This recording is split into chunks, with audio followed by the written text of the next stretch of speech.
love and relationship. Okay, you can ask some questions now. May I start with the first question? Why people always feel loneliness? Is it because we are insecure or lack of sense of belonging, and also we don't know who we are? And it follows with the second question, why do we need companions? Why can't we live alone? Well, if we can live alone, that would be really good. Well, this is what the yogis are good at. And that's why they are free from all kinds of baggages. Well, the loneliness, this is a kind of philosophical question for me, actually. The loneliness is rooted, according to Buddhism, again to this insecurity that I was talking about. And when I say insecurity, I'm talking about basically, even though we say me, I'm David, I'm this, I'm that, even though we have a name, a position, a job, a husband, wife, a degree, I don't know, a flat car, I don't know, penthouse, I don't know, all of this, there's an ongoing insecurity, which is, we have never been proved 100% that we exist. And actually all these, like rubbing the skin and cutting the wrist and getting a degree and getting married, and all of this is actually we are doing this so that it's temporarily giving us some sense of existence. So this insecurity is actually, it can manifest as alone, because I was talking to you earlier, the flower that I see, you will never see. So we cannot share real flower. We can just pretend that we are sharing, and that is so lonely. I can never share you what I'm experiencing. It's just so lonely. What I'm experiencing, only I can do it. That is. Now, if you are a Buddhist,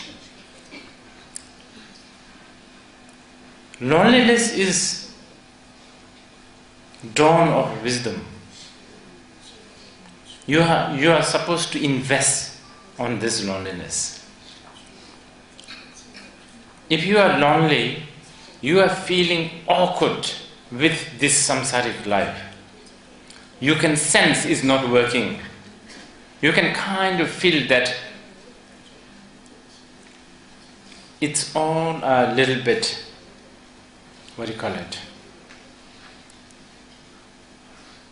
over-promising, sort of. So you can feel this. So this feeling awkward, feeling not belong to this,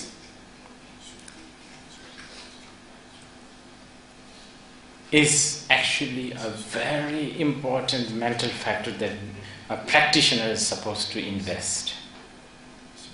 Gideon Chapel said this, if I modify this a little bit, when we were young, all our value is going to the beach and building a sand castle. We get so excited about it. We just love that castle. After a while, when you are around teenage age, sand castle doesn't do the trick anymore. It's then, I don't know, fast cars, video games. But then when you are around middle age, that doesn't work. Then it would be job, it would be, I don't know, position, it would be colleagues, marriage, blah, blah, blah. Then when you are around 90, that game doesn't work anymore. Then you, I don't know, When you are around 90, I guess you begin to value things that you overlooked, like salt shaker, tablecloths and stuff like that. Then, so you have changed the toys. But some of us, we can sort of fast forward this within few months. Okay, and then look at our life. Wow, it's kind of, like meaningless. So that awkwardness will make you lonely, and that loneliness for the spiritual people is very important. When a bodhisattva visits Buddha, it's in the Prajnaparamita Sutra, and the bodhisattva complained to the Buddha saying that I feel so sad. I feel so sad about this meaningless life and all of that. And it's almost painful. Then Buddha said, this is a noble wealth. He said, you have so much merit, that's why you are feeling sad about these things. If you don't have that merit, you will be distracted to all these gadgets and think this is life. And by the time you reach to a point where you actually felt, wait a minute, what happened? All these 95 years, then it's too late. So, for a spiritual person, it's important. Okay, the next question. Next question. Rinpoche, the next question is, I have been a victim of discrimination at work due to my sexual orientation. It reached the stage of which I tendered my resignation. I did not disclose my sexual orientation. In hindsight, what could I have done better? Looking forward, should I disclose my orientation to employers from the start? I seem to observe that people gossip or hint less when I am more upfront. Yeah, it's a very important question. And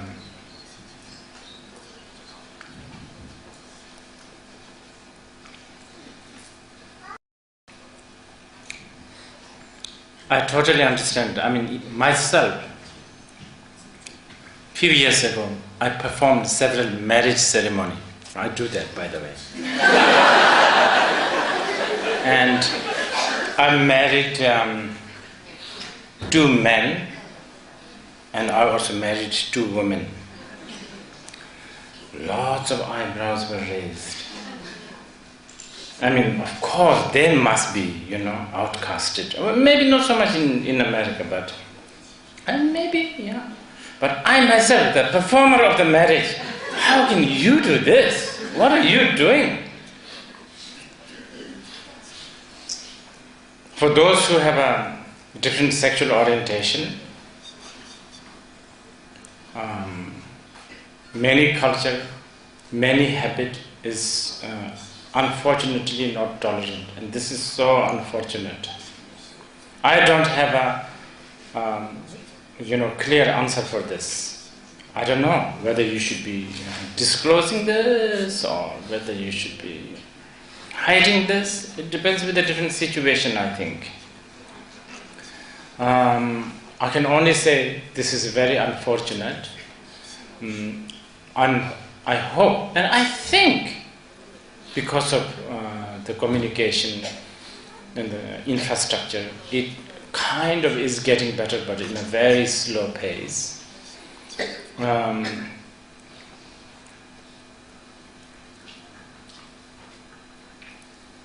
I have myself act as a messenger, even as recent as about a week ago.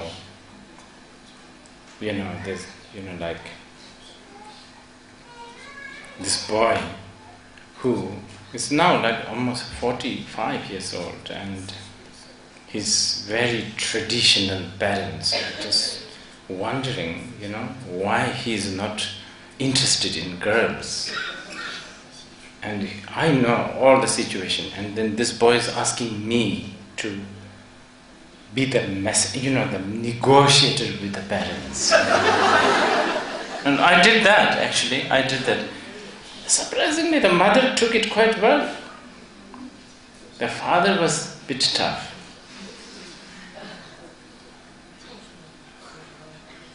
During the conversation, I've noticed father unnecessarily opened his mouth for many times and paused. He opened his mouth and paused. So I could feel that this was not accepted that easily. But very unfortunate. I don't know, I don't have any,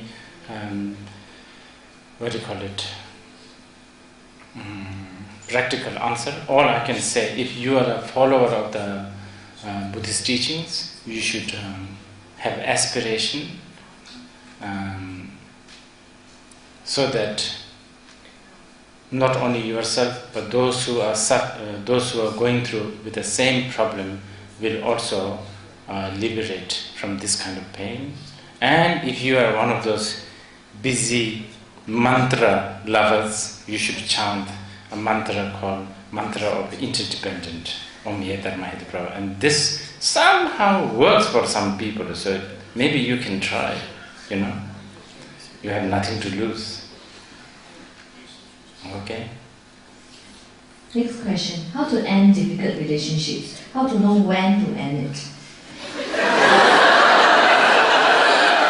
These are so difficult. Very difficult. I don't think you can decide. I told you, remember, it's all, if only it's that easy. Like life is like a, light switch, like you can switch it off and on. It's dependent on so many different causes and conditions. And many times the fact that you cannot just end also could be with many, with a really inspiring and good reason. You don't want to hurt other person, you don't want to hurt a lot of other people.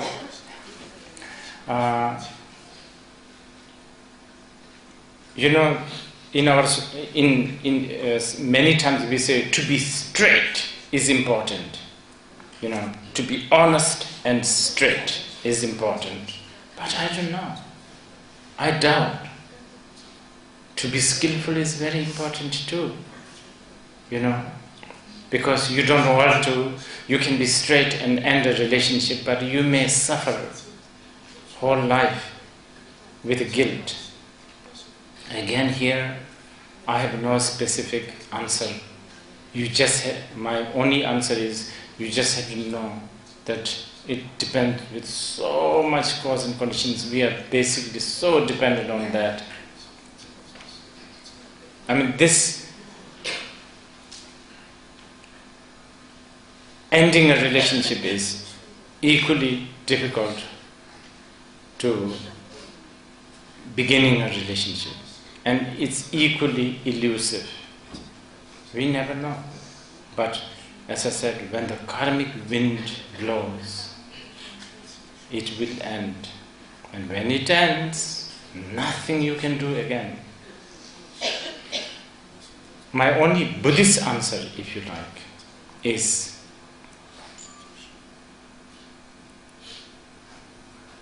to simply put, go with the flow.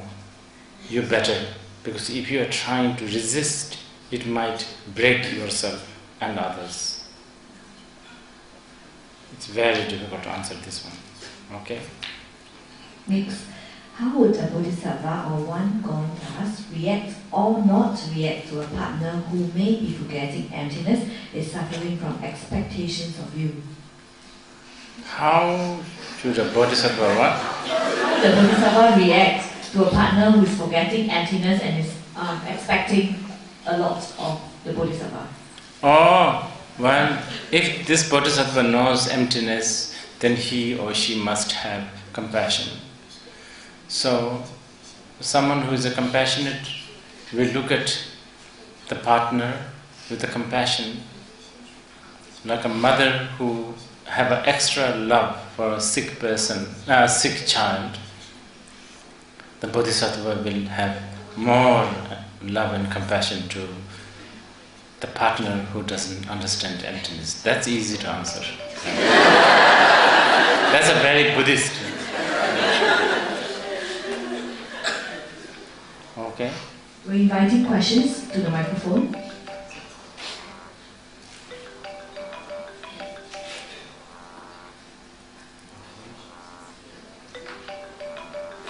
Is that me?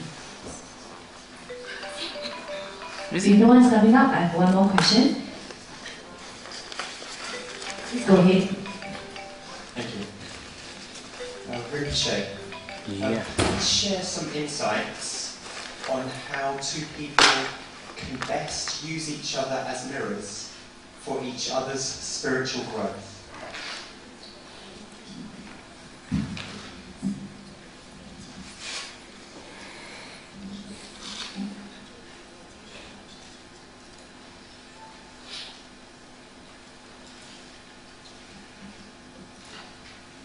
That's possible. That's possible. I was telling earlier, beginning to give freedom to each other, that is always the key.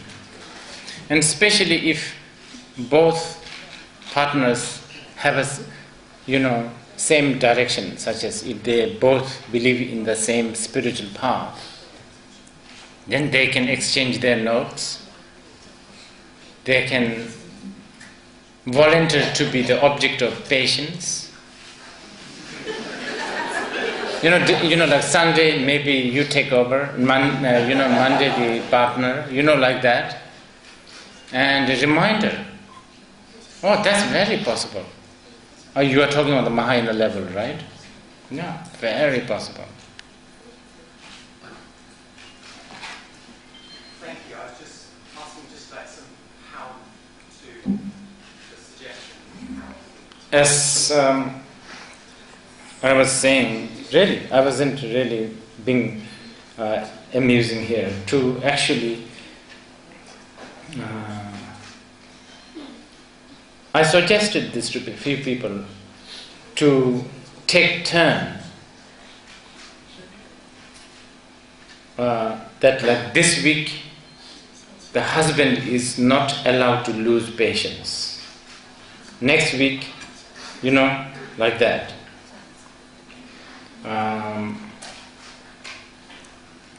And contemplation.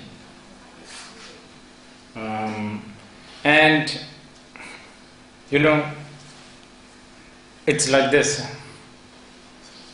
So-called spiritual path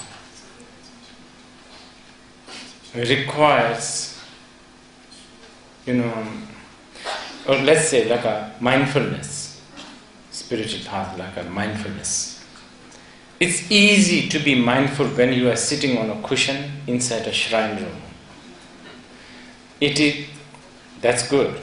But you have more bonuses if you can be mindful when you are losing your temper or emotion. So that you can exercise with your partner. You can also pledge together that that's what you two will do. And it really works.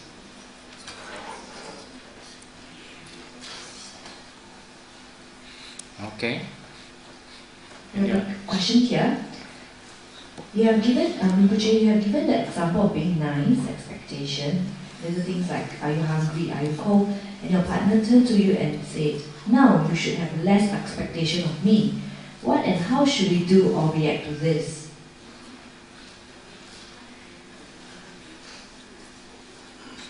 If your partner says, you should have a less expectation from me, is that what you are saying? And if you are a follower of a Buddhist path, sounds like you have quite a good partner.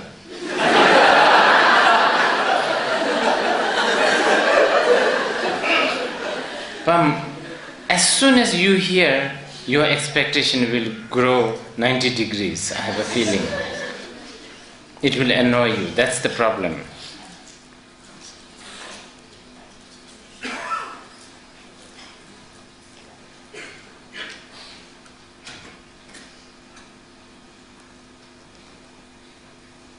Okay. The next question. Any more you have?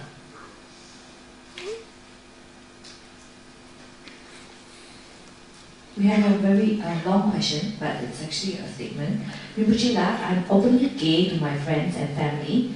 Before coming out to them, I was socially withdrawn. Now, after coming out, I feel more complete and doesn't feel that I'm living a lie. However, my parents, I feel, do not fully accept me and insist I continue to keep it a secret from my extended family. It has been many years already. What should I do to reconcile the hurt and I feel and the grief my parents feel in having a gay son? Within this context, as I said earlier, within this kind of culture, I don't know what you can do. I don't have a what do you call it? Easy answer to this one. See, I was saying, we don't know. Many times, to be straightforward, to be open is cherished and valued. But to be skillful is also has to be valued, because many times the truth, the honest truth, cannot be easily appreciated by others, cannot be digested.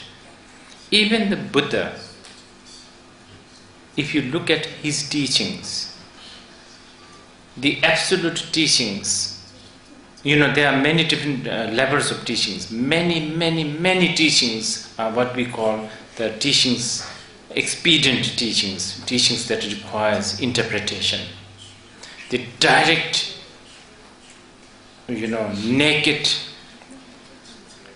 absolute teachings such as Vajracchedika Sutra are very difficult to digest.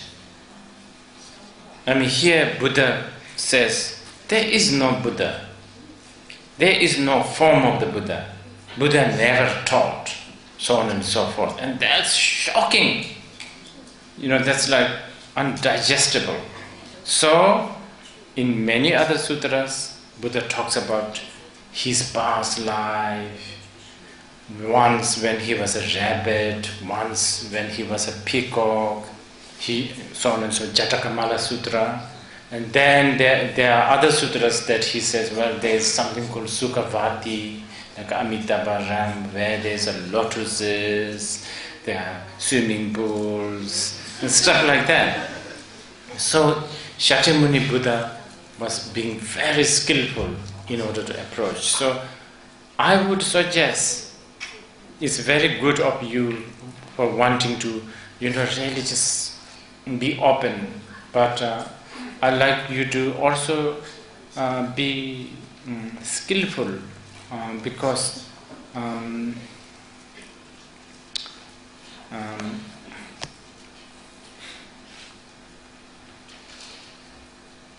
actually the fact that you want to be open is already very wholesome enough. Then we have to think about consequences of your truth. If it is going to disrupt family, friends, parents, this is where you have to be very skillful. And this particular issue, this particular phenomena seem to be one of the most stubborn problem that is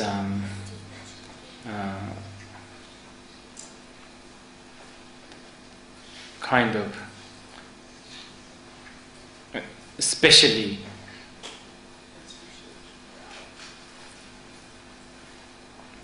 it dwells especially with culture, especially with the society that has a old, long tradition, and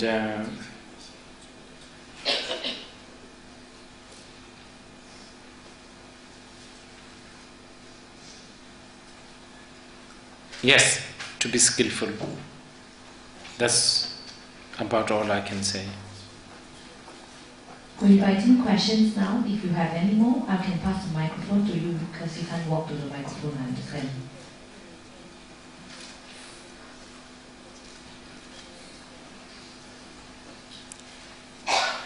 While waiting for a little while, I would like to draw one question. It's actually a conclusion question I wanted to help to read out from one of the students here. Dear Rinpoche, in summary, what would your advice be for a successful relationship? Please give your main points. Perhaps you should write a book or your next one. What was the question? I forgot. Perhaps you should write a book. Oh, cannot this one. You should. I just finished reading a book. That's quite good. It's really good. I'm sure many of you have read. It's a Japanese author. I forgot. What's it? Murakami's. It's called Norwegian Wood. That's quite a good love story. Profound, I think. You should read that. Murakami's Norwegian Wood. Norwegian Wood is a Beatles song, isn't it? Yeah. Right? Yeah. It's good. It's kind of tragic, of course. That's why it's good. But it has a good insight. It has. That's about the most pure love as you can imagine, I would say. So forgiving, so compassionate, so what do you call it? Yeah. One more question on this popular topic. Just adding on to the gay issue, in the Buddhist point of view, is engaging in a gay relationship or gay sexual activities a breaking of the precepts? No, that's easy. That's easy to answer.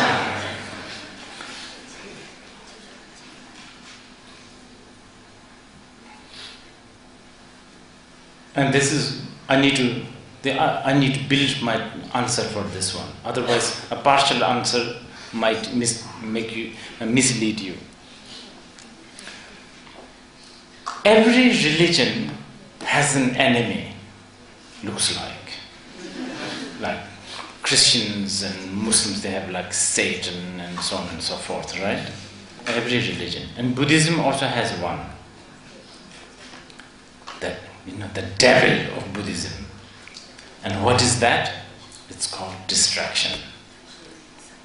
Constant distractions. That is the Satan of Buddhism. So understandably, the main quintessence of the Buddhist practices, obviously, mindfulness. This is where mindfulness is taught in the Theravada tradition, in the Mahayana tradition, in the Vajrayana tradition. Mindfulness is the thing. Okay? So, what I want to say is this.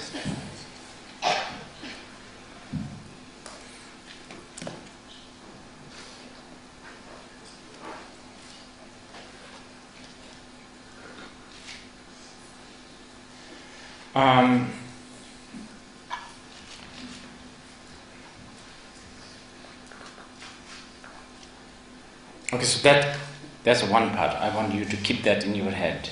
Okay? Distraction is the main problem. Okay. Now, in connection to that, in Buddhism, morality is secondary. Wisdom is the primary. Chandradeva said, a morality without the wisdom is a pain in the neck. It actually makes you hypocritical, it makes you judgmental, it makes you puritanical, so on and so forth. This is true, you know. When I was growing up, my tutors, they used to really, you know, like, watch out for these, you know, like Western girls. They're immoral. They're like blah, blah, blah. All of this, you know, like American girls, you know, English girls, you know, all this. They're immoral. American girls are so immoral. They wear short skirts, all of this, blah, blah, blah. You understand? They used to tell me this. Years later, when I went to America, for my surprise, I found out and I realized Americans are much more moralistic. American society, American value is so much into moralistic. This is why, if you can recall, the whole nation debated where Clinton's cigar went in. Remember? Who cares? As long as he's doing his job good as a president, who cares what he did with his cigar? But Americans care so much about morality. So this is the thing. Actually, in Buddhism, wisdom is much more important. Without the wisdom, everything makes you proud, makes you hypocritical. Basically, it's pain.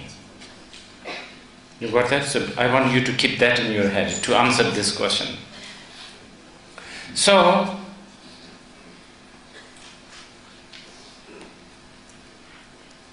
in Buddhism, generally, these are general, you know, very, very general sort of rule, such as, like, you should not kill, you should be generous, you should not steal, so on and so forth. So-called non-virtuous action and virtuous action. You must have heard this before. 10 non-virtuous action, 10 virtuous action, and so on and so forth. But how do you define what is virtuous and what is not? If an act brings you closer to the truth, it's a virtuous action in Buddhism. Okay? If an act of whatever, for instance, if, let's say, in order to save, like these two, let's say these two are being chased by a, you know, murderer. In order to save these two, the murderer asks me, have you seen these two? I say, no. That's a blatant lie. That's an act, lying. But I'm saving them. Such kind of act, outwardly it's a non-virtuous, but actually it's bringing you closer to the truth. Truth of compassion, love and all that. So therefore, especially in Mahayana Buddhism, action that brings you closer to the truth is virtuous. Action that does not bring you close, action that brings you further from the truth, even though it may be seemingly virtuous, such as going to Bodh Gaya and do 100,000 prostrations and making sure anybody's, you know, looking at you so that, you know, you will become famous, whether anybody is taking photograph of you, to, self-cherish and all of that, is bringing you further from the truth. That is non-virtuous. So, therefore, there are categories such as non-virtuous and virtuous. In the non-virtuous, there is something called, sexual activities are generally considered non-virtuous, but it's never specified with what orientation. Even on the Mahayana level, I'm not even talking about the Tantra. That's even more beyond our normal thinking, but even on the Mahayana level.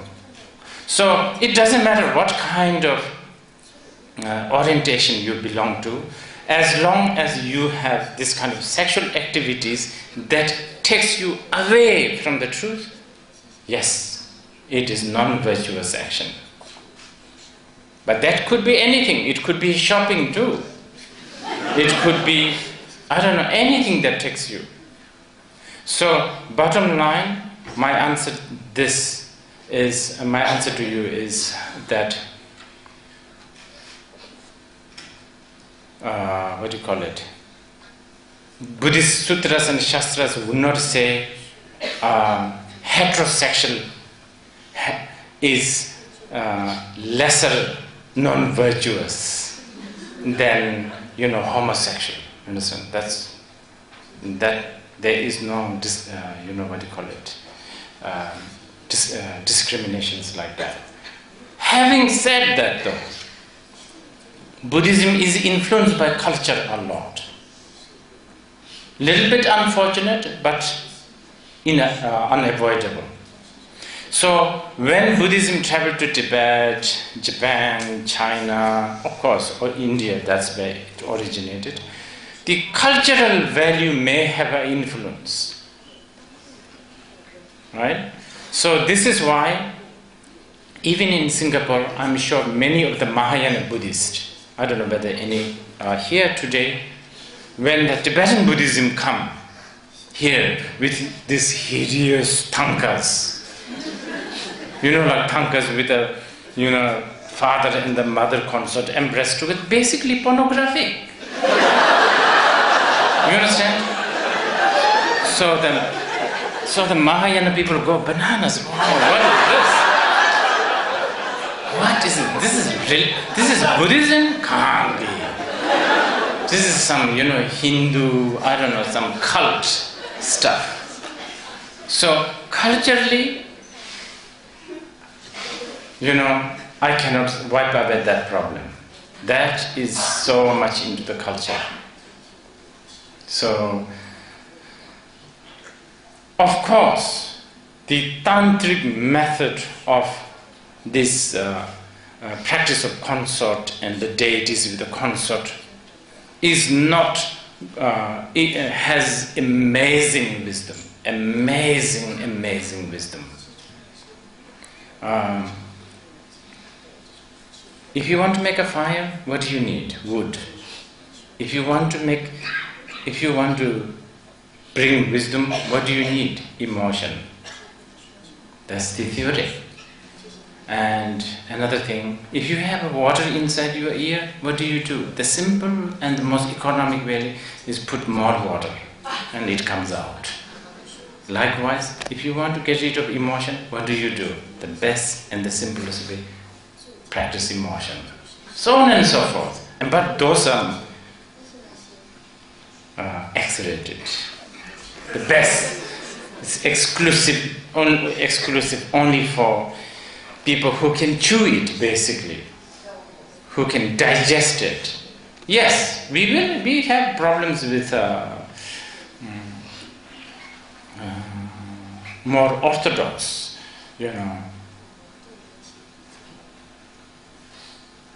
thinking, of course, we will. But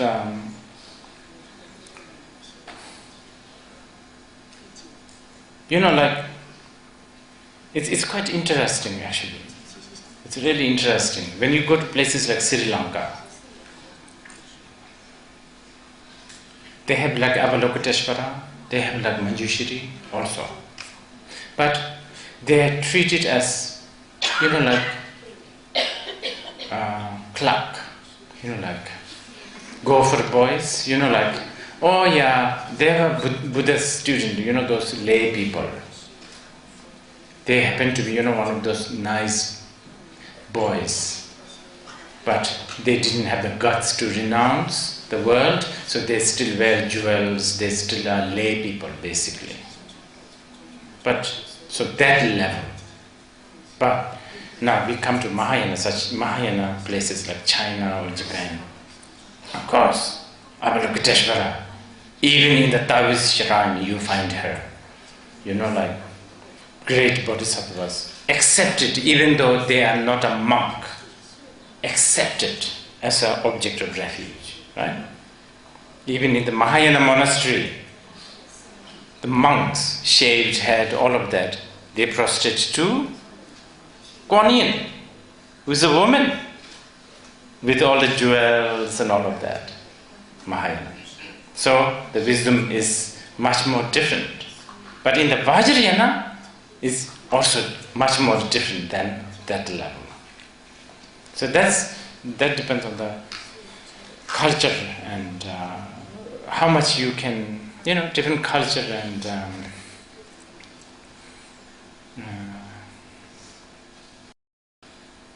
acceptance and stuff like that. Okay, one more question and then I think we can end.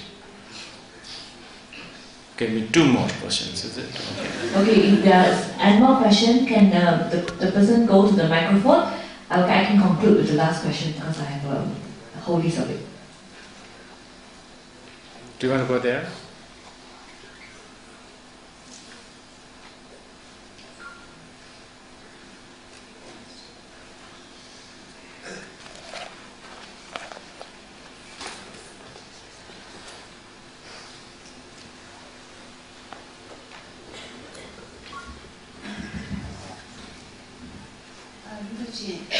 How do we householders practice mindfulness during the process of sexual activity?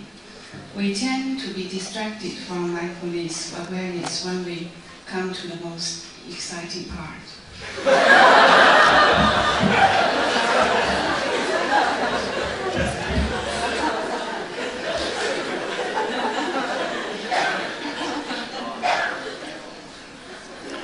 Well, this is actually quite, for someone who is a student of Vajrayana, myself, it is a very valuable question.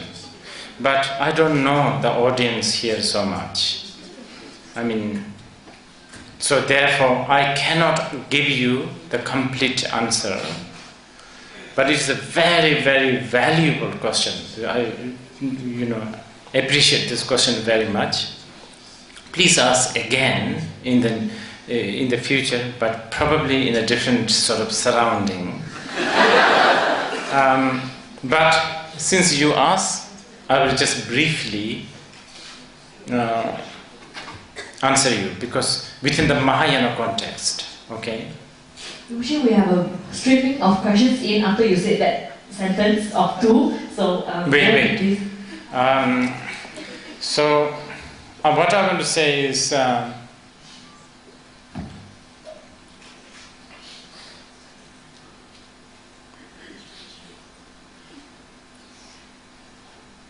basically mindfulness teaching, especially in the method of vipassana, and categorized into 4 categories, body, feeling, mind, and the dharma, right? We have the 4 categories of mindfulness of body, mindfulness of feeling, mindfulness of mind, mindfulness of the references, dharma. So during the intimacy, you can actually, if you are experienced, you can actually use first 2. And if you are practicing the Mahayana practice, I don't see any wrong by thinking that this is all impermanence. This bliss, this seemingly temporary bliss that I'm experiencing is an illusion. But this seemingly blissful experience, may all sentient beings also have this kind of blissful. Like that. So Mahayana, you can trigger this kind of activities with this kind of thought. I cannot say that it will become virtuous, but I can also say that since we are such a deluded being, and since we are so stuck as a samsaric being, and we are trying so hard to follow the Buddha's teaching, and if you are so sincere, to incorporate everything that you do as a part of the Dharma, I don't see any reason why not incorporate mindfulness even with this kind of activity. Okay? The greatest love is to love oneself, right? If I love myself enough, then I don't need any love from others, right? Thus, how to gain my internal strength to love myself in order to love others? I see. This is a little bit tricky question because generally we do love ourselves, but I have a feeling that in this case the term is not really a love. I think it's more like a respect. Of course, when we say we love someone, we actually mean that I love myself and I want you to also love me. So it's kind of we are looking for double happiness. But gaining the respect to oneself, especially in the Mahayana Buddhism, we must have the confidence of having the Buddha nature. I think that is probably the best. Okay, I know there are many questions, but time is running out. We have, I'm sure there are a lot of more exciting things to do today for all of you, and I'm happy that we had this encounter and this discussion. I'm recalling what we have done past 2 hours. I don't think we have done anything meaningful, but it was good that we sort of sat together and anyway try to reflect our emotional life a little bit. I don't know, so therefore I don't know whether there's any merit in what we have done past 2 hours, but in case if there is, then let us dedicate this merit to all those who are looking for love, or those who are longing for love, those who are already in love, those who are struggling with a relationship, those who are struggling not having a relationship, those who are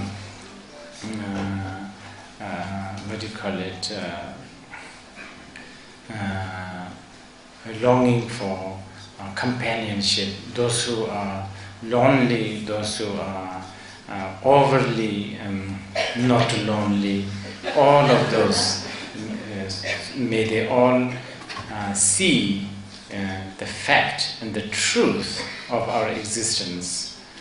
And if you were there last night, as I said, the relative truth of, the truth of this cyclic samsaric existence is, at the end of the day, eventually, samsaric life cannot be fixed. And you have to accept that. You have to accept that we all have terminal disease. We just have to accept. Sooner or later, everything is going to fall apart. And that's a good beginning. Okay, thank you.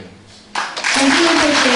On behalf of all, we would like to show our love and give you our love by having a present given to you on the stage. Thank you. It's a picture of Rinpoche with Dzongsar Rinpoche. We just pass on the Hari Nirvana for Rinpoche to keep safe. Wow.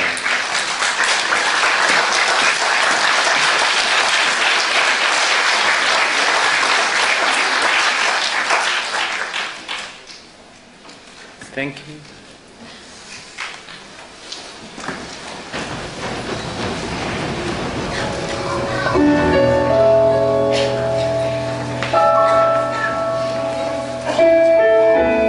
This is quite cheesy. Yeah. You have to be cheesy.